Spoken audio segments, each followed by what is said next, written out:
Hi guys, అందరికీ నమస్తే అండి. ఎలా ఉన్నారు? బాగున్నారా? మా ప్రాంతానికి అయితే ఎన్ఆర్జీఎస్ తరపునండి, అదేనండి ఉపాధి హామీ తరపున అయితే కొన్ని మొక్కలు ఇచ్చారండి. చూడండి, ఇవేనండి మహోగని మొక్కలు, అలాగే సిల్వర్ మొక్కలు ఇచ్చారండి. చూడండి, ఇవైతే కొత్త రకం మొక్కలు ఫ్రెండ్స్.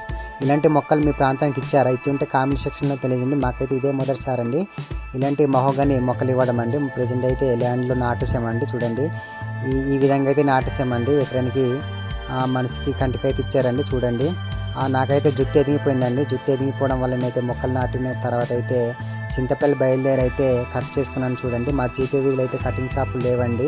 చింతపల్లి వెళ్ళేసి అయితే ఈరైతే దగ్గరగా కట్ చేశాను. చూడండి ఫ్రెండ్స్, ఏ విధంగా కట్ చేసినందుకు బాగుంది కదండి ఈరైతే నా కటింగ్. అలాగే జీకే వీధి సంతకైతే మాకు కొండ ప్రాంతం నుండి అయితే వెళ్ళాలంటే ఈ విధంగా బొలరాలతో వెళ్ళైతే సంతకైతే చేయవలసి వస్తుందండి. ఆ సంత చేసి వెళ్ళే క్రమంలో అయితే ఈ వీడియో తీసానండి. ఈ బొలరాల మీద వెళ్తున్న వీడియో అయితే చూడండి ఏ విధంగా ఉందో కామెంట్ సెక్షన్ తెలియజేయండి. ఇలాంటి మరెన్నో వీడియోలు మీ ముందుకైతే తీసుకొస్తాను. నా ఛానల్ కనుక సపోర్ట్ చేయండి.